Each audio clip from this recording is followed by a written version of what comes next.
Ladies and gentlemen, welcome to the Gold Standard with Alan Mosley, and here's your host, Alan Mosley. Welcome back to another edition of the Gold Standard. Is what, episode 17? 17. Almost legal. Almost legal. It sounds like we've said this before. We have said this before. Hold on. Let me just talk for a second to the people out there. So we have never once had to start over filming. Actually, we did once. Shut up. We have never once had to restart a show because this is a well-oiled machine around here. Okay, I don't know if you've noticed, but like this, all in the ferns and everything, like this is serious business. Okay, and we have never once reshot a take because what you see is what you get. But today, May 9th, 2018, we had to start our show over because this just vile, just unspeakable guest that we have today just disappears in the middle of a segment, and we have to start over. So we're going to bring her back. Yes, we are. So today we're joined by my good friend Sherry Voluntary, who is the host of the Sherry Voluntary Show, which you can't find anywhere, and she's going away probably. This is her last appearance on anybody's show. So Sherry, where can people find your show? They can find me on Facebook at the Sherry Voluntary Show page. And since I'm vile, like you said, maybe I should be Sherry Voluntary now. Virulentary? Voluntary. Violent. Vile, like vile. Okay. Do you hear? So it didn't work. Yes, I'm sorry. I tried a joke. It didn't work. Okay. So we're about to go to take 3. So this is already legendary take 2, and we're about to go to take 3 because somebody thinks that they can make jokes. This is a serious talk show. I don't know if anyone's ever noticed that. This is a serious talk show. I can have fun. We tried. No, and you can find me on Skype. Not on Skype. You can find me. No, we can't find you on Skype because you just hang up on people. YouTube, Steam It. iTunes, all the things, and tune in on your Alexa device if you hook it up. So say play Sherry Voluntary and it'll do it. Which clearly you do not have an Alexa. I do, Oh, actually. do you? Well, why didn't it just all of a sudden start playing you? Because I'm in a different room, honey. And I've got Google Home as well. See, I actually have 2. I have an Alexa and the dot. And then I have a Google Home and its little counterpart. Okay. Because I want the NSA to know all of me. If you're going to know me all. I don't trust those things. You trust those things? I don't have one. Would you ever have one? I don't have one. Okay. Enough said. I agree. Mm-hmm. I wouldn't have one either. They scare me. I got too many kids. Weird. Yeah. So we got a lot of stuff to talk about today, sir. and if we can even get through one topic, we'll just keep rolling this time. I mean, we're gonna keep rolling no matter what happens. Okay. Oh Lord, you've set us up for disaster now. Now we're gonna have all sorts of stuff happen. So we're going back to our first topic that Sherry could not deign to go on with before, but we're gonna try to get through it. I know, pearl clenching. Connecticut. I never. My word. So Connecticut joins states pledging electoral college votes to popular vote winner. And just for posterity's sake, so I'm getting this, William Cummings from USA Today. Connecticut lawmakers passed a bill to join states that have pledged their electoral college votes to the presidential candidate who wins the popular vote. So I know right now for a second there's maybe people listening home like, well, isn't that what happens, right? Like we have the vote and whoever has the most votes gets the votes. But that's not exactly how it works because we have an electoral college system where different states, based on their size and population, is worth X amount of electoral college votes. And different states have different ways of doing that. Right. In some states, it's winner take all. Yep. But it's winner take all within your state. It doesn't matter who won the popular vote in the rest of the country. Right. In some states, it's based on the percentage. So if you get 60% and I get 40%, then you'll get 60% of the electoral college votes and I'll get 40%. Right. And that makes sense, right? Yeah, sure does. But I don't know if you've heard this or not, but we've had some elections recently where the guy who won or who did not win the popular vote in total votes cast nationwide did win the election, basically because he got the most electoral college votes from strategically having campaigned in specific states worth certain amounts of votes. Sure. And so there are states who are taking it upon themselves to sort of change the game a little bit to make it where, well, whoever wins the popular vote, we're giving our state's electoral votes to that person to try to swing it towards popular election. Kind of like voting for prom queen. It's exactly, well, you know, I would actually kind of just argue that's what all elections are. It's kind of like voting for prom queen. Yeah. But I'm going to bring back Sherry here because I know Sherry knows a thing or two about this topic. So Sherry, like, give us a few minute rundown on why it's not, like, why did our founders set up the system that we have, and why is it maybe not a great thing for your state to just decide, you know what, whoever wins the popular vote, we're just going to give our votes to them? Right. Well, you know, the electoral college, you got me talking all Southern now. It's set up so that not just one area of the country that's highly populated gets to decide for everyone else what goes on. Right. So, you know, the popular vote, people think that would be a better way because each person's vote would count, right? Is what their thinking is. But what it would really do is it would make places like California and New York and, you know, those bastions of liberty would get to decide for the rest of us what happens in the state and the country, and candidates would only focus on them. So what you would have happen is they would campaign there, they would campaign for issues that they know those people would vote for them on.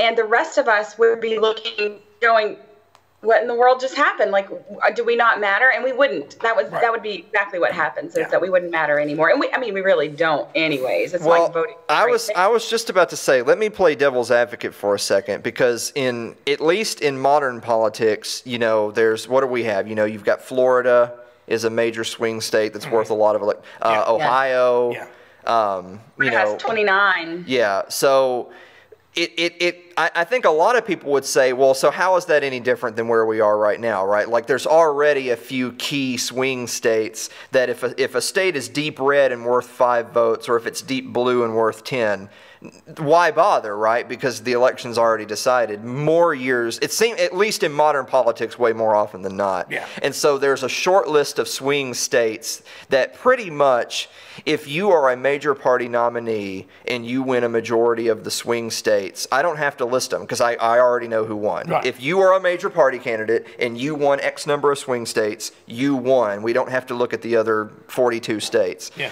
So I don't know if I'm necessarily expecting an answer from you, Sherry, but just more that I'm kind of playing devil's advocate of. It seems like we went that direction whether it was intended to or not. So what happened? Yeah, did you have a question for me? Like, how dare you not have all the answers? How dare you come on to my show and then cancel the call and just leave? To have the answers, man. So I want to say real quick, like, this is a horrible, like, no one's going to watch the show. But we actually did this in the previous take, and now I have to do it again. So Blake has, like, so hold on. No, don't touch anything. Don't move it. Okay. So I'm up here right now. There. No. So we have the split screen up here. Yes. That way. But the other way is down there. Is the little Skype window for me. So we don't want the little Skype me camera. So if anybody at home who knows how to get rid of that window on Skype, email me at alan@thegoldstandardpodcast.com. Yeah, we'd appreciate it. Because we don't need that. Right. We don't need this big lady right here in the middle either, but we don't need the little me for sure. Right. Yeah. And see, when we try to cover you up. Did you just call me a big lady? Well, because your screen is bigger, don't even. Yeah. So, can we get back to the electoral college? Yeah. Every time you say electoral college, your internet cuts out and gets really wonky. So don't say it ever again. Because you have Alexa and they're listening. Yeah. I think it's the NSA. So I want to conclude this part of the show by just saying the reason why this is a bad move and the reason why we're bringing it up is because the whole idea of your state having a certain number of electoral college votes and that those votes being determined based on your state's electorate is that is the power that your state has to affect the election. And when your state Senate decides that, well, we're just going to take our votes and we're going to check which way the wind's blowing, and wherever the popular vote is, that's where our votes are going, they're watering down your ability to affect the election process. And it shouldn't be allowed. And I mean, of course, we're cynics. We would argue that you have basically no way of affecting the electric process right now. But what vestiges you have are gone if your state can determine where your electoral college votes are going to go without your consent. Yeah. It also, I mean, it would be a huge mess to try and count 1-for-1 votes. Like you remember what happened between Al Gore and George W. Bush with the hanging chads, all that stuff. That would have been an even greater nightmare if it had been a popular vote. Yeah. Because you've got to count all those votes individually over instead of, I mean, it would have been terrible. So yeah. It's terrible anyway. So Connecticut, you're on our crap list for this week. How dare you? Ugh. Yeah, really ridiculous. Get it together. So it just goes to show the lack of understanding of how the process works in this country by people. So yeah. So moving on to our second story for today. This is from Engadget.com by John Fingus. From just a couple days ago. California to require solar panels on most new homes. Not cool. Yeah. Well, the reason, we're going to get into the weeds a little bit about this, but I just want to read real quick what matters most to me. The new standards are poised to hike construction costs by $25,000 to $30,000. Yep. Yes. But of course, they would like to claim that the self-produced energy is estimated to save owners $50,000 to $60,000 in operating costs over the solar technology's expected 25-year lifespan. Please. Well, yeah. First of all, please. Second of all, so what you're really telling me is that if I pay the cost of a new home purchase and then I live there, say, for 15 years and then move, I've sunk a huge cost up front that I'm not going to get back, or someone else is going to have to pay off. There's a whole lot more that's worse to it than that. Yeah. I mean, think about it. There's got to be somebody in the planning commissions over there, or somebody in government in city or county or state who's in the business of making solar panels. Oh, of course. Of course. Yeah. Well, so there's so there's a few aspects to this. So first of all, it already costs you a pretty penny. Yeah. To have a new house in the state of California because of onerous regulation, exactly like this one. Yeah. The second thing is that if it says require, that's an important word. It means this is a mandatory thing. Yeah. So if you are building your new home, you don't get this choice. Or if you're going to move into a subdivision where there's development, they're not going to say, hey, you bought lot 107. What do you want to do with your solar panels? This is not up to you. Yeah. This is going to be a requirement statewide. Right. And then finally, 3, when it comes to renewable energy specifically, I mean, sure, if solar panels were so amazing that they were pennies on the dollar, and I never saw another power bill over $20, then sure, slap them on the roof. Yeah. But that's not the case. They're very expensive. And at the end of the day, once again, if it was such a good idea, why would you have to require people to do it? They would want to do it, right? That's right. So I'm going to bring the Sherry window back up, much to the chagrin of the audience. So Sherry, you want to spend $30,000 more on your house, don't you? Oh, absolutely. And what they're not telling you in that is that's $30,000 more on top of the incredibly high price of housing in California already. It's already more than most of the country pays for housing.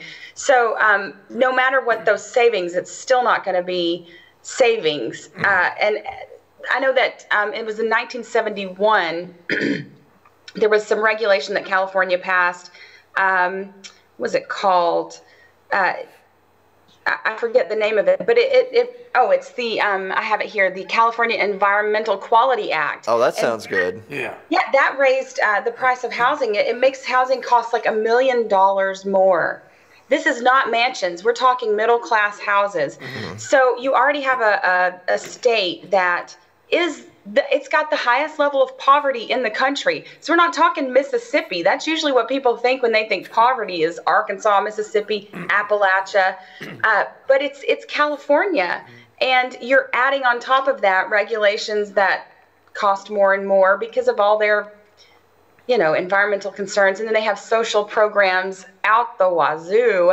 Yeah. So I just don't know how much longer they can justify doing that. Like, how do you continue to do that if you're California? Well, I just saw, and now I hear myself on your side. Why do I hear myself? It's just internet glitching. Keep going. I know. God, awful guest this week. It's just been a disaster from minute one. It's not her fault. Yeah. Well, At least I showed up. I know, right? Ooh, we're not going to say who was going to be here this week, but anyway, I had actually just seen a report in the news not long ago where they were saying I think California recently passed maybe the UK in total world economy. If California was its own country, it would be above the United Kingdom in economy. And I mean, it is. There's a bajillion businesses that are based out of California. Lots of Fortune 500, that sort of thing. Yeah. But it stands to wonder if the average cost of living in the state continues to rise exponentially because of regulation like this, to the point where the average laborer, factory worker and the like can't afford to live, within a certain radius of where they work in the state, then there's going to be a flood out of the state. Yeah. I mean, I think you're already sort of kind of seeing it. You're already seeing a lot of people leave the state of California, go to other states, go to a Texas. I've seen a lot of people actually move here. Yeah. Yeah, from California. And you know what happens with that? When I lived on the western slope of Colorado, a lot of Californians were just kind of flooding in there and driving up the price of land there. But these people, they don't leave all of their crappy politics behind. Unfortunately, they bring those crappy politics with them, like an infection. And so they start wanting those same sorts of regulations that made them leave in the first place to be installed in Colorado. And they do it here too. You hear Northerners all the time complain about what we don't have down here, but that's the reason they left the crappy North, is because it's better to live here. It's just, it's cheaper. There's less regulation, all those things. So, in the weather, but you just see how disconnected people are from reality. Like, well, we had all these regulations and the price of living is really high there. They don't connect the dots. Like, oh, maybe that's why. Maybe the reason is because, the contractor has to put in all of these, check all these boxes to make sure the regulations are done and pay all this extra money to get it done. Maybe that has something to do with the price of the house. I don't know. It's so strange. That's an interesting social phenomenon that we may have to do an episode on or bring somebody on to talk about someday, about that concept of, not flight necessarily, but people moving from one region to another and exporting their ideas, and then wondering, rhetorically, I wonder how things got this bad, But as if an open field where no one lives becomes regulated. Yeah. It doesn't regulate itself. No. People passed regulations. Right. And two, it reminds me of something Milton Friedman used to say. Government doesn't do anything. People do things. Yeah. Because it's people in government. It's bureaucrats or people. Right. It's people that work for these state agencies or whatever that do the things that you're unhappy about and then decide to move. Yeah. And so it's really strange phenomenon then for people to turn around and say, well, I've gone to a new frontier, but I really wish they had X, Y, and Z. We ought to get X, Y, and Z here. And then it's like they not understanding that these are linked phenomenon. That was the black hole that they opened up that sucked their lives out. And fields don't regulate field people regulate fields. Yeah. So if you want to get out of Detroit because you don't want to like literally be in the next RoboCop film, Right. then what you do, of course, is you move to Knoxville with Sherry, and then you turn it into Detroit. Right. Yeah. I used to live in Michigan too. Well, I'm sorry to hear I that. can tell you some things. I knew there was something wrong with her. Like now we know. There's a lot wrong with me. Well, At least you got out of Michigan. yeah. Well, we're moving on to a story that I know is going to be nearer and dearer to Sherry's heart, because this is actually from her part of the world. Yes. So I'm actually getting this story from Knox News, and this is a different, by the way, Sherry, this is a different link than I had last night because they used the L word in this link. So this is from Tyler Whetstone of Knox News, and the title is, Glenn Jacobs, expected to be elected mayor, is a libertarian. What does that mean for Knox County? And I haven't actually had a chance to read through this article yet, but I can only assume he's written something just awful about how terrible that's going to be. But what we're referencing, of course, is Glenn Jacobs, who, for those who are professional wrestler fans, he was Kane from WWE. He won the Republican primary for Knox County mayor. And the reason why we're bringing this up, why it matters, is that Kane, Glenn Jacobs, is a libertarian.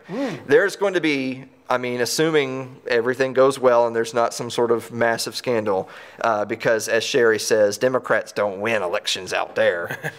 Glenn Jacobs, the libertarian, is going to be the next mayor of Knox County. Wow. So that is a big deal. That cool. matters. That's cool. So Sherry has gotten a chance to talk to Glenn Jacobs before, and she lives out in Knox County. Yep. So you're our man on the street for this segment. So you can give us the local scoop of what it means to have a Glenn Jacobs elected mayor. So what's going on out there? Why are y'all so nutty and kooky and fringe that y'all elected a libertarian? Oh, I know. You know, I think there were several things that played into Glenn winning. One is that he worked his ass off. I mean, his team, he worked his butt off. How dare you? How dare you? I'm sorry for bringing my crass language onto your clean show. I bet you didn't, scold Mance Raider for saying bad words. Yeah, but he's got a cool goatee. Yeah. So when you get one. He's a man, of course. Okay, so back to kicking the patriarchy out here. So I think he just worked harder. They knocked on over 50,000 doors in Knox County. That's a lot of doors. Wow. And I believe it. I know people who worked on his campaign, and they were just really on top of it. And second, we had Bob Thomas and Anders, I forget his first name, and everybody thought the race was going to be between Thomas and Jacobs. Like, Anders didn't even really figure into it for most of us. And it was a big shock when it was Anders that was, so close. It ended up being, I think, 12 votes that Glenn won the primary by. But I think there was a ethical complaint against Bob Thomas, and it wasn't really anything. I don't remember what the complaint was, but they could have easily cleared it up, but they put it off. They delayed it 2 months, so it was after early voting had started, which I think was a bad strategical move on their part. And so with that hanging sort of out there and him not answering it, I think a lot of people voted for Anders that would have voted for him. I don't know if that's the case, but it seems to be that maybe that's what happened. But you had two super entrenched Republican candidates. You have a Republican Party here who was doing everything it could to basically rewrite their way of doing things to keep Glenn out, which they weren't able to do. So I think it is a win. And, I don't normally vote. I voted for Glenn Jacobs because I have talked to him, and I think he's really genuine. And if you're going to change things, the local level is where it's going to happen. So, I think he's got a great mind for liberty. That's what he wants for people. He wants more agency for people. I don't know how much he'll be able to affect that in Knox County. But, I'm always glad to have someone there who is at least wanting to hold back the bad things, someone with that platform to speak out against the bad things that government is doing to us. So I think that's a win.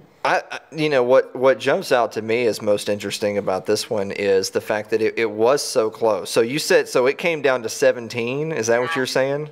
Yeah, there were, the night of the election, it was 17 votes different. Glenn Jacobs ahead. And then there were, I think, 42 provisional ballots to count. And after those were all counted, it was 12. Mm-hmm. It came down to 12 votes difference. So It was very close. Very exciting, though. Yeah. So this is a genuine example of, like, people's vote really did matter, right? Like if literally a modest, like, house party worth the people didn't go vote for Glenn that day, he loses the election. Yeah. Yeah. Just goes to show you how much effect you can have on a local level. Yeah. And at your local level's where it starts, guys. The local level is really the most important, because that's where you can actually go. I can go, like, I can find Glenn Jacobs somewhere in town and yell at him if I'm not happy. Mm-hmm. And you will. Yeah. You better look out. I won't have to yell at Glenn, hopefully. But, I at least you have some access. Whereas, I'm not going to Washington. Who's going to Washington to yell at their senator? Right. You can't even get close enough to do it anyway. So, yeah. I think it's a good thing. So I'm excited to have him as mayor. And like I said, in Knox County, Democrats do not win. The last time Knox County voted Democrat was in 1940. Wow. Mm-hmm. The city always, it's reversed. It's almost always. We did have a Republican mayor who is Governor Haslam now, and he's been just jolly. So that happened, but generally they're all Democrat as well. Yeah. Now, let me ask you two follow-ups on this before we move to the next story. So the GOP out there in Knox County was going out of its way to not have Glenn Jacobs be the Republican nominee. Yeah. I really didn't like him. Because they, I mean, just understanding up front, he doesn't really represent their platform, so they didn't. But he was running so he's doing the Ron Paul route, right? So he's running as a Republican because he wants to be on the ballot. He wants to have a better chance to win. Wants to win. Yeah, so he wants to win, so he's running on a major party ticket. Mm-hmm. So do you think that there's a reasonable chance that the Knox County GOP so spitefully against him that they would try to sabotage him in the general election? I don't think so, but even if they tried, I don't think they could. You think it's so tilted towards the right that it doesn't really matter at this point? Yeah. It would be very difficult. And two, why would they? It's much better for them, just for their brand, to have someone, if it's even just Republican just in name, mm-hmm. on as the mayor, than to have a Democrat as the mayor. So you just said that phrase, Republican in just in name. What a weird world we live in, that people used to complain about rhinos being Republican in name only, and what that used to mean is that, well, they're not really conservatives, they're not really for limited government and fiscal conservatism. They just say that, but then they go off and do very progressive type agenda. And now we're saying rhinos they're actually libertarians. Right. I mean, that's a rhino we can deal with, right? Yeah. But even the Republicans now, the only way that they are for small government is in relation to what the Democrats want. They're mm-hmm. not actually for small government. They're not actually for less spending. Conservatives want to mold society just as much as liberals do. So you've got people who are basically the same terrible people mm-hmm. They hate each other, but they really do want to do the same types of things. They just want them for different parts of your life. So I got one more for you, just because I know I know this is gonna, we're gonna see steam coming out of Sherry's ears. So what do you say to the keyboard warrior out there who says, but Sherry, he's a Republican? He ran as a Republican. He's You not do know what gets he's under not a real libertarian because he ran as a Republican. What do you have to say about that? We're just going to roll away from the desk for a second and let Sherry talk. If I were being bad Sherry for that day, I would say you're an idiot and you don't understand libertarianism. So libertarianism is a philosophy. There is a party called the Libertarian Party, but But it doesn't represent libertarians. Go on. Right, not libertarian philosophy. There are some actual libertarians in the Libertarian Party, but not all people in the Libertarian Party are philosophical libertarians.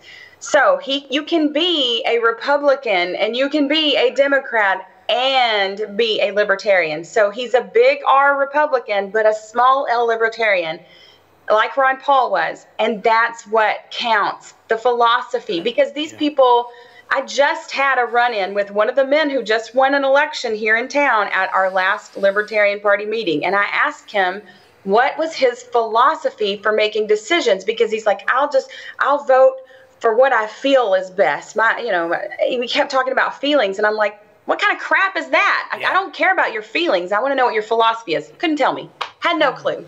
Mm-hmm. So that is what really sets us apart, is we have a philosophy. We have a structure for what is right and what is wrong, what the place of governance is in our society. And they don't understand it. It's all about their team and the issues as they see it from their religion or from whatever. And we really have that cohesive foundation that we can make better decisions from. So what you're trying to tell me is that there are big R Republicans that are little L libertarians. Yeah. But we've got some big L libertarians that aren't little L libertarians. Yeah. They're still big R Republicans or big R Democrats. Or big D Democrats. They just don't know it. Yeah. Well, we're not going to name any names like Bill Weld, but there's definitely some out there that are like that. No, we're not doing that this week. Just forget I said anything. Forget I said anything. So I want to move on really quickly to the meme of the week, because we have a story coming up later that I know is going to be a tough one. So we're doing the meme of the week real quick. So I know Sherry can't see this, but she would just get upset. So this is a picture. It's an image of Krang from Teenage Mutant Ninja Turtles. So I was a big Teenage Mutant Ninja Turtles. I can buy that. When I was a kid, Teenage Mutant Ninja Turtles. They were cool, man. Yes. Oh yeah. Go ahead and guess which my favorite one was. Donatello? No. The rat guy. You know me. Like knowing me and my cynicism and attitude, who was my favorite Ninja Turtle? Your favorite Ninja Turtle? Yes. Raphael? There you go. My favorite character was April, so what? Imagine that. Blake's favorite character was April. So anyway. Wearing her little yellow jumpsuit and like the chick from Kill Bill. Maybe there's a correlation there. We'll get into that later. So anyway, American geopolitics in the Middle East in a nutshell. So the big monster guy's got the American flag, but Krang is the Israel flag. He's pulling the switches. And the reason, there's some triggered Republican lights watching the show right now saying, well, I thought this was a conservative show. Right. Israel! Escape. Hey, look, we didn't write the meme, okay? We're just pointing it out to you. But I just support it 100% because it's completely right. Yeah, it's kind of true. So I use this as the meme of the week because one thing that is not in my stack this week is anything about the Iran deal. Right.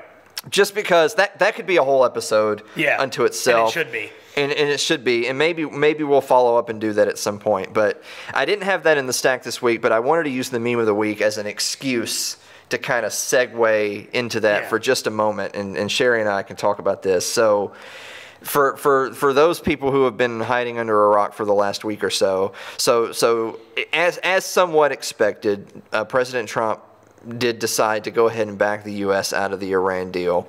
And a couple of thoughts I want to share really quickly, and I'm going to turn this over to Sherry, is first of all, I don't think most people understand what an economic sanction is. Mm-hmm. When you say, I'm going to put an economic sanction on country X, you can't stop them from trading unless you literally are having a fleet embargoing their nation. Right. So they can still attempt to trade.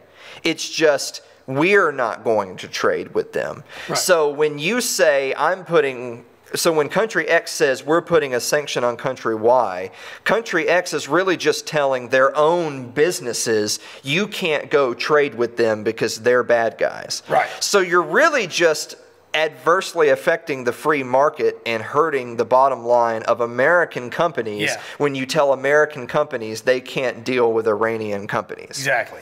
So that's the first thing I want to get out there. And the second thing is, I just, here come, get ready to be flooded with you're an Iranian apologist memes. Iran does not have nuclear weapons. Right. Iran was not seeking nuclear weapons. Right. They do not have weaponized uranium. Right. They were not seeking weaponized uranium. Right. They were forced into an accord to try to lift economic sanctions by Western nations that were presumably sanctioning them because of their aggressive attitude and wanting to weaponize. Iran has not engaged in an offensive war ever. Right. We're not talking about Persia. This is not Persia. Right. It's the current year. It's 2018. Right. Persia is not around. Right. The nation of Iran is not engaging in offensive wars. Iran has not bombed Israel. Mm-hmm. Iran has not invaded Iraq, although the other way around happened. To the tune of our weapons dropping on their heads. And despite all of those hardships, they have not weaponized. They have not invaded anyone. So even the premise of economic sanction is ridiculous. And who are we to make these decisions? Right. And then on top of all of that, we still managed to come to an agreement that, well, if you super duper pinky swear to not do anything mean and you allow us to inspect you 24/7, then maybe we'll release these sanctions on you that we're hurting our own businesses and doing, such as Boeing, who was just in the middle of a deal to sell them 100 jetliners for commercial transport. Right. And now that deal is off because an American company can't deal with Iranian businesses because we're heading back to the 90s and early 2000s, and we're backing out of the deal. Jeez. It literally makes me tired because I feel like we've done this. I'm going to turn this back to Sherry. We've done this before, right? Iran was in the news. I don't really know why they were in the news, but they were an axis of evil and they were a state sponsor of terror and all these things. But then a decade rolls by. We're done with that now. It looks like we've put that behind us. I mean, I say we because it's really us, right? Right. We put that behind us because Iran never did anything in the first place. And now it looks like we're heading back to 2008. Yeah. Right. So you share a couple of minutes of your thoughts on that because I've already said all I have to say on the matter. Iran is not my enemy. I don't go home and check under my bed every night for Iranians who want to kill me. Yeah. I just don't. So Is there an imam under my bed waiting for me? Exactly, right? Yeah, and I think, for one, I think it's diplomatic malpractice, right, for them to pull out of this deal. And it's like saying, because we don't like a few of the things that really don't matter, we're going to blow the whole thing up. And I think really what I've heard caused Trump to pull out was that Iran's production of nuclear fuel was going to be ended, their inability to do that in 2030. And he wanted it to go longer. Because why? Because he's the American president and he gets to tell everybody in the world what they can and can't do. We have more nuclear weapons than we could destroy the planet 7 times over probably, but we're worried about Iran getting one. We're worried about North Korea getting one. Why do we get to have all of this power and nobody else can? I think we have to ask ourselves that question. Why is that important? We're a bunch of bullies in the world. And like with Iran, you were saying that they've never invaded other people. We can't say that. Yeah. We can't say that about ourselves. We're more dangerous to the world than Iran. But what happens is the United States government thrives off of the fear of its people, because the fear of its people is what drives the military-industrial complex. It's what keeps those patriotic Americans supporting every war that comes down the pipe. And so what you get is this cycle of, the people who are contractors, defense contractors, making money, paying the politicians keeping people afraid of the Middle East. I'm not saying there's not some bad stuff going on over there, but a lot of it is because we created it or we funded it.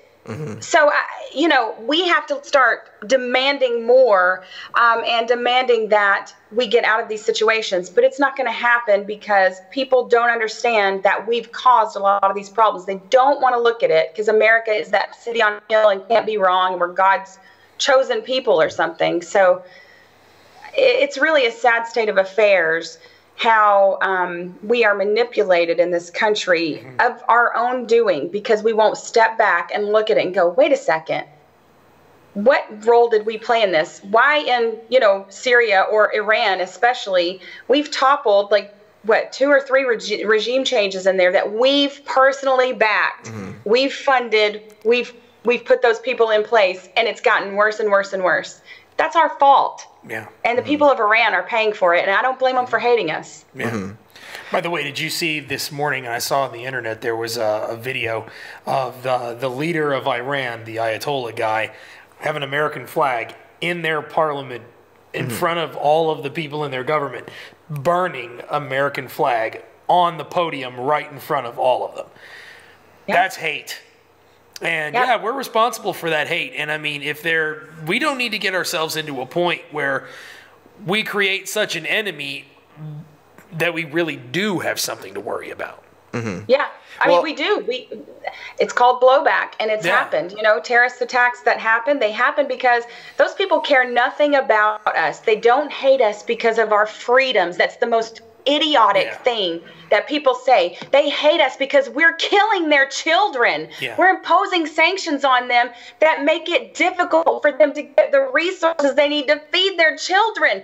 You do something to my kids, you can better guarantee that I will hate you and I will do whatever I can to bring you down. We need to understand how the rest of the world, how we affect them, and why they hate us. Well, one final thought on that that I want to say before we move on is, for me, it's also about the friends you keep, right? We have to overthrow the regime in Iran because we can't go on living in a world where the current regime in Iran exists. Be damned what replaces it. We don't care about that. We're focused on getting rid of them today because they're not playing ball. And we got to overthrow Assad in Syria. Same thing. It's that, be damned the consequences of what happens in the power vacuum and who comes next. We don't care about that. Today we got to overthrow this dictator because he's not playing ball. But on the same token, we're friends with Saudi Arabia. We're friends with Saudi Arabia, which, I mean, it's amazing how you can call any nation a state sponsor of terrorism and be friends with Saudi Arabia. Exactly. And we're friends with Turkey. We're friends with Turkey. Because they let us fuel up our jets there because we can have an air base there so that we can strike the rest of the world in that part, in Asia, in the Middle East, in Africa, and we can scramble the jets out of Turkey. So we're friends with Turkey, and who's an oppressive dictator who murders his own people. If there's even a whisper of a coup, they're all dead. Those are our friends. But we just can't go on living with people like Assad, with the Ayatollahs in Iran. We can't go on living with countries like Iran that have the second highest Jewish population in the Middle East, that also have a sizable Christian population, just like in Syria, that also has a sizable Christian population, where it is legal for you to openly practice such. I believe they actually even have some people of Jewish descent in positions in parliament, in positions of state authority in Iran, and yet they're just monsters. They're evildoers. They're sponsors of terror. So we have to go get the bad guys, and yet we're friends with Saudi Arabia and Turkey. What about our own state-sponsored terrorism? Like, the American government has been killing its own people for a long time. Kent State, May 4th, just came by. That was when there were 2 others right within a close time span of that. There's Waco. There's Ruby Ridge. They do these things, and then they make you afraid of other people who are doing things. Assad is no worse than any other American president. We drone bombed a wedding, people, because they thought one bad guy was there. We killed 200 people at a wedding, men, women, and children who had nothing to do with anything because we wanted to. That is not a virtuous government. So that's what it drives me crazy, that people will talk about Assad as if he is the devil himself. Remember when we were friends with Saddam Hussein? Remember when we were friends with what's his face? Bin Laden. Yes, Yeah. Osama bin Laden. Remember when they were our guy? Remember when we were giving them money and backing them and doing all the things that we wanted done? And then when they didn't serve our purposes anymore. Remember how we murdered them? You know, I mean, not that they were good guys, but it's always that way. We feel, for some reason, our government feels that it has the right to do these things, but nobody else can do those things. Like we're some virtue setter. We're the arbiter of virtue, and it's ridiculous. It's sickening. Well, and you know, as the final kibosh on that is just that we continue to do these things, and then of course the results are always way worse. You know, it's a relative thing, right? Like we can't sit here and debate until we're blue in the face what proper foreign policy is, when the answer is always, well, let's blow up the status quo. I have no idea what's going to replace it. Yeah. You know, the selling point always is, well, you know, we're going to bring representative democracy to replace whatever. But that's not really even a good point either, because we've overthrown democratically elected officials in other countries too. So that can't be the selling point, right? So really what it boils down to is that if you're playing ball with us, if you're using the dollar, you know, if you're trading in the currencies we want, if you're giving us a good deal on oil, then you're our man. Be damned if you're murdering thousands. Yeah. But if you're relatively speaking a tolerant dictator who has openly practicing minority ethnic or religious groups that are not being actively oppressed, but you aren't trading with us, or you're not feeding us some oil, or you're not allowing us to scramble some jets through your airspace, well, you got to go. You got to go, my friend. So yeah, it's moral hypocrisy. It's repugnant, and then of course and then the final point being is that this is war we're talking about. So anytime that the answer is war, people are going to die. Yeah. Women are going to die. The elderly are going to die. Children are going to die. People are going to starve. They're not going to be able to get medicine. You know, the first thing we'll do is blow up the water treatment facilities, and then people start dying of thirst. Cholera. Yeah, there's going to be disease. You know, you look at the situation in Yemen right now. That is the result of regime change. Right. That is the result of American foreign policy. And then we have the audacity to back up and say, well, they just hate us because of our freedoms. You know, we're so rich that they hate us. But Sherry, we had such a positive topic. Let's move on to an even more positive topic. Oh yes. So this is coming to us. This was a report from NPR by Camilla Domanowski. I think I got that right. Domanowski? That sounds good to me. Good enough. U.S. citizen who was held by ICE for 3 years denied compensation by appeals court. So, Sherry, what we're going to do on this one is I'm going to read you a segment, and then you're going to get mad, and then I'm going to read you another segment, and you get increasingly mad, and we're going to see how high your blood pressure can go. Okay? Oh, Lord. So let me start off. Davina Watson was arrested by ICE, by immigration officials. He told immigration officers that he was a U.S. citizen. Then he told people in the jail he was at that he was a U.S. citizen. He even was able to appear before a judge, who he told the judge, I'm a U.S. citizen. But when he was arrested, he was 23 years old. He didn't have a high school diploma. And he was denied. If you're asking yourself right now, but wait a minute, well, like, how could there be this confusion? Like, if the guy's a U.S. citizen, there should be paperwork saying he's a U.S. citizen. Right. So why is he being threatened with deportation? Like shouldn't his lawyer, Yeah. Well, hold on.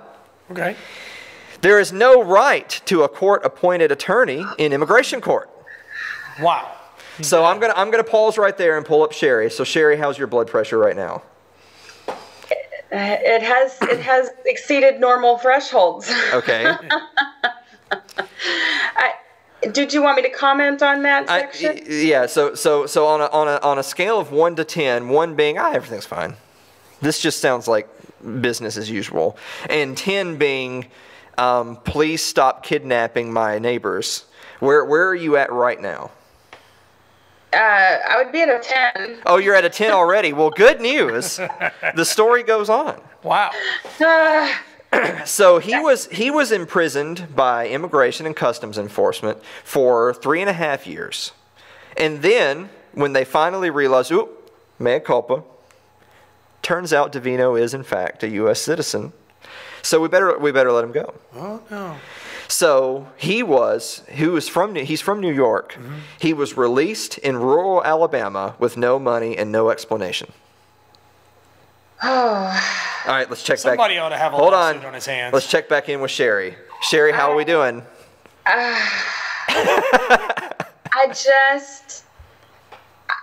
There's so much to be said about what's going on. Do you want to wait till the end, or do you want to? Okay, I just wanted to make sure you're still with us. But Blake, there's more. Good. Unfortunately, I'm with you. So you just said there's a lawsuit on our hands, right? Yeah, there should. All right, let's go on. So this poor fellow gets back to New York. Turns out he was a U.S. citizen. A quick backstory on him. So his family's originally from Jamaica, and his father was naturalized, I believe, in 2002. So he's now a U.S. citizen. Okay. So he files a complaint and goes to court in New York. So he has a lawyer now, and a district judge in New York awards him $82,500 in damages, and the judge cites, quote, regrettable failures of the government, which I think is the understatement of the century.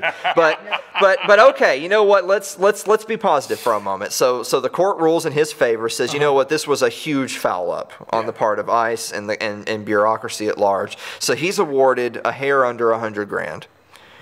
So stopping really quickly right there. So Sherry, I know you already think that that's too little.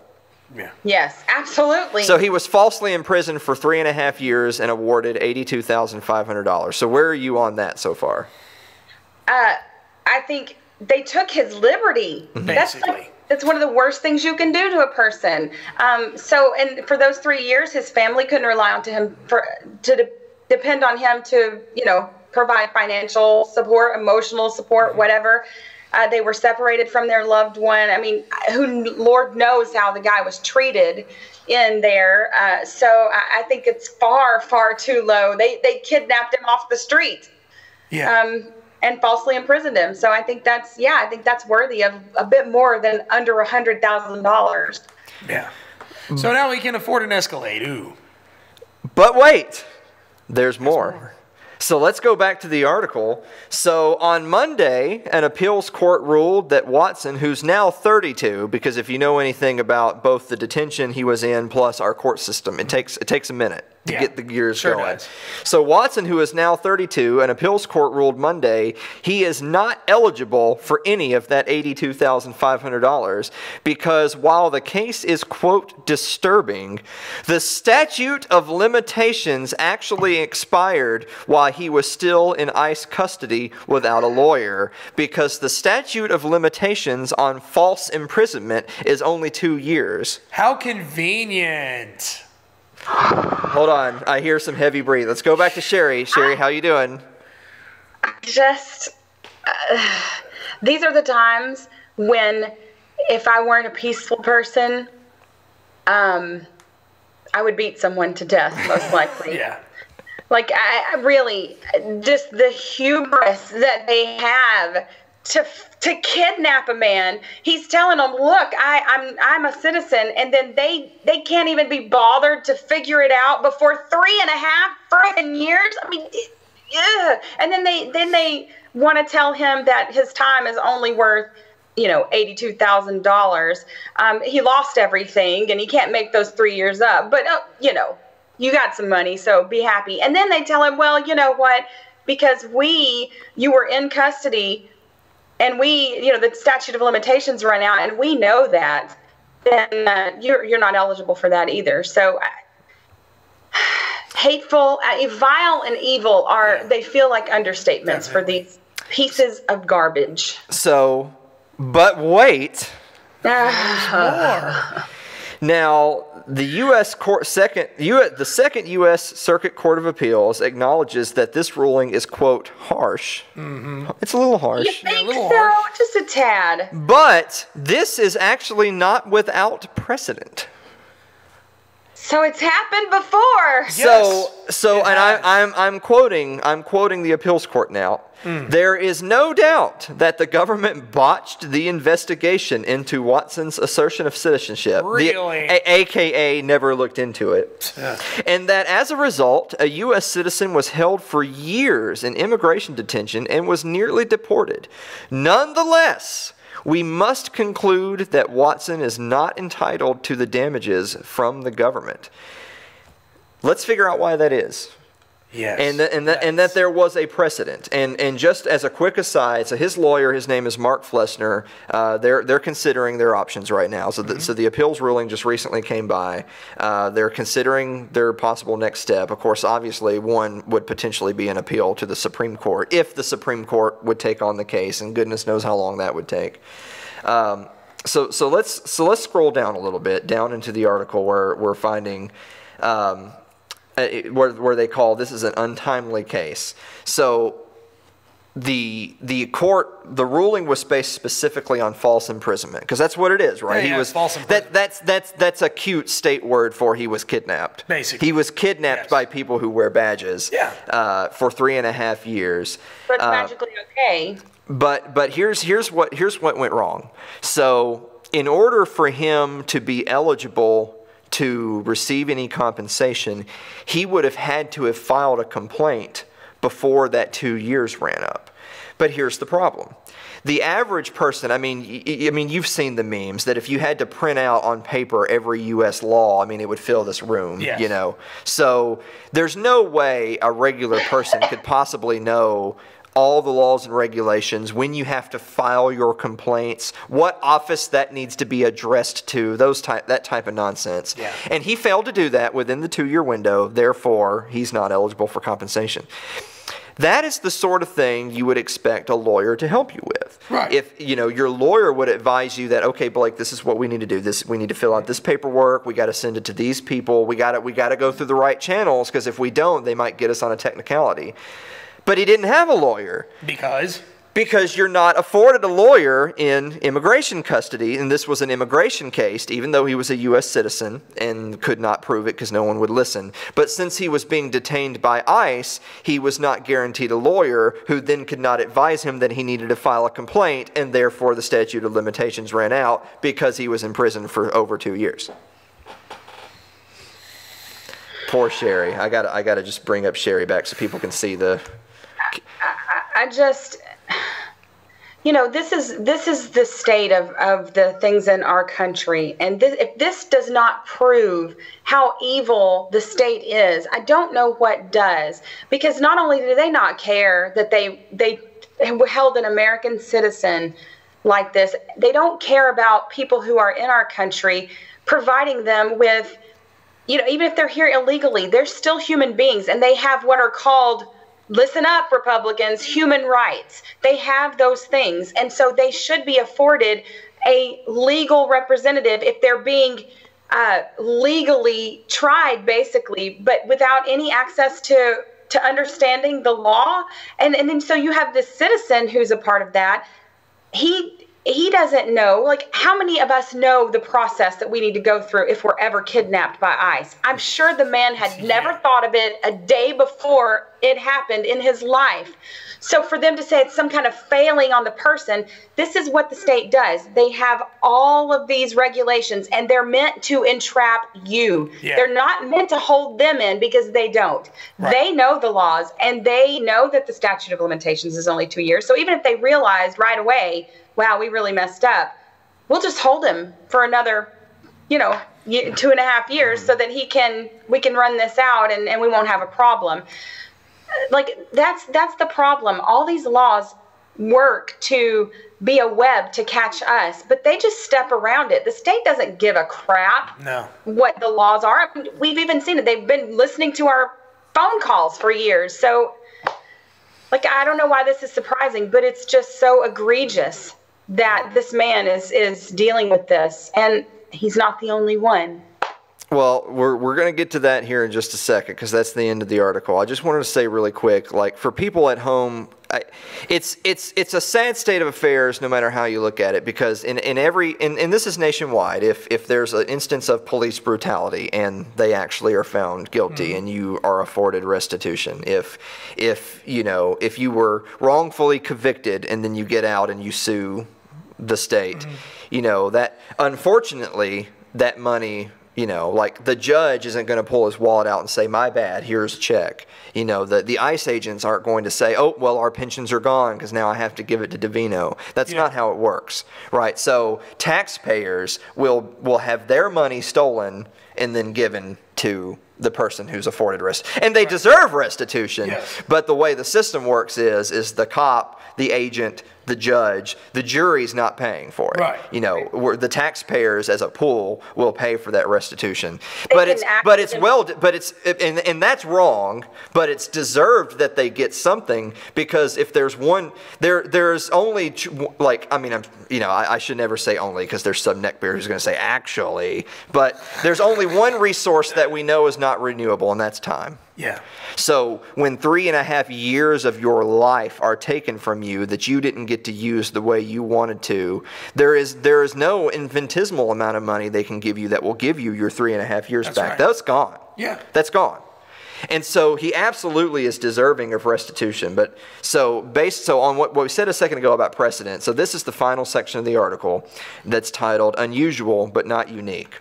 So this is from an NPR report. It's illegal for U.S. immigration authorities to hold Americans in detention, and that's an important distinguish. So if he was a U.S. citizen, which he was, he cannot be held by immigration authorities. Right. Immigration authorities can't arrest Blake and hold him for 3.5 years, because Blake is a citizen of the United States. Right. I mean, Last time I checked. You can be arrested by the cops, but immigration authorities cannot hold you. That's right. So, thanks to an analysis by NPR obtained through a Freedom of Information Act request, hundreds of American citizens each year find themselves in a similar situation.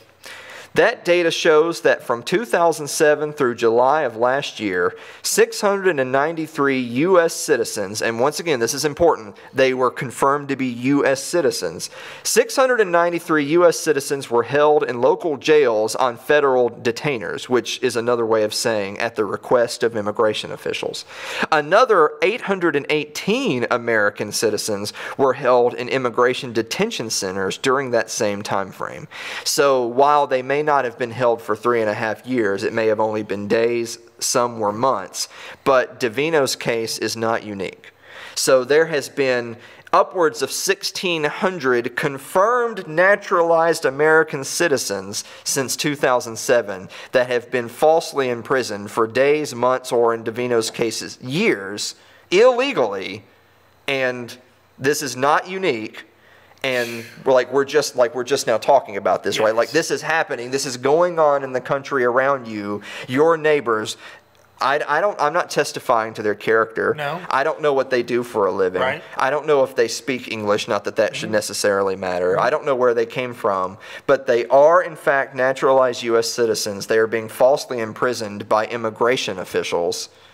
And of course, in Davino's case, that was for 3.5 years. And so when the court rules that he's not, there's no restitution required to him because there's a precedent already set that these poor folks who have been picked up off the street do not deserve restitution. It's because there in fact is precedent, because this has happened thousands of times. Yeah. And notice how the government protects itself. They're not acting with care that these people, they're not acting on the benefit of the doubt that, okay, we're going to treat these people as if they are citizens first and do our friggin' homework and know before we arrest them. They can act with just complete,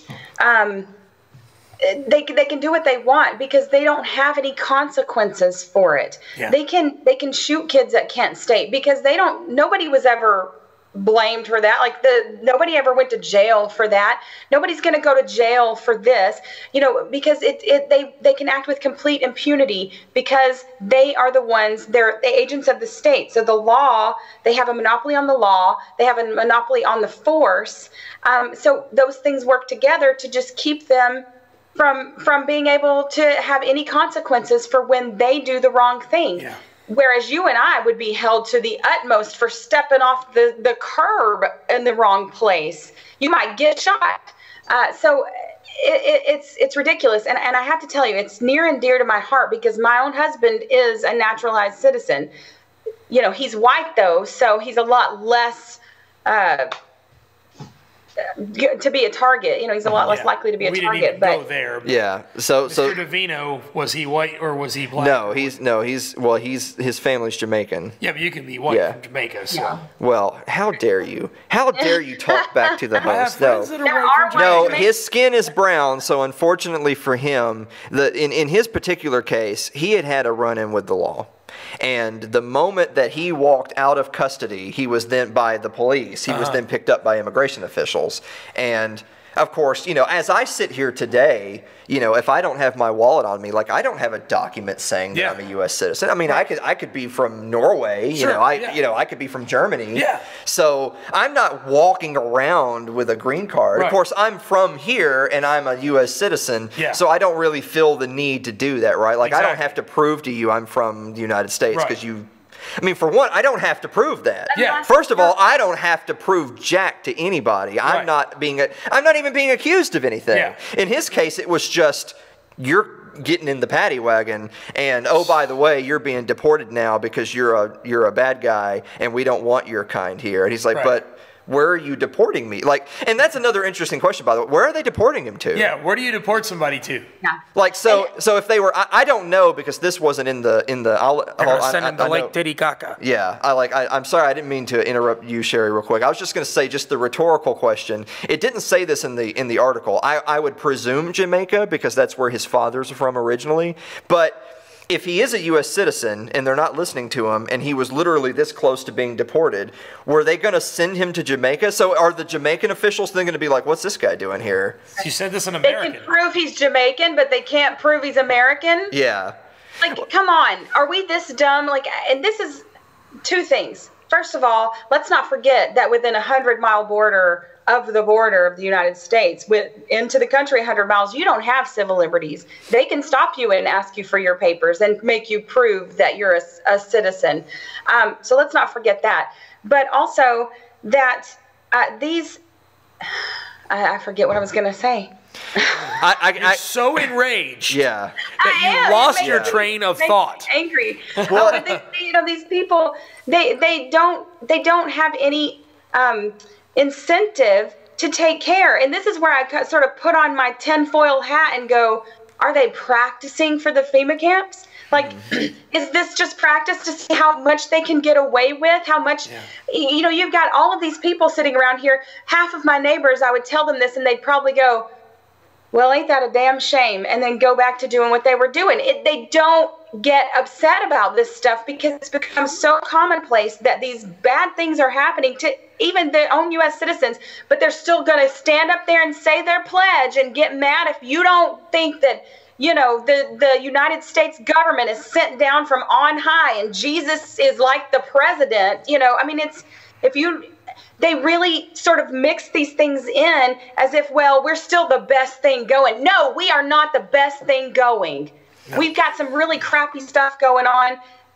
Thank God we do have a great place to live, but it's rapidly becoming the thing we don't want it to be because people won't stand up and say this is wrong and it has to stop. Right.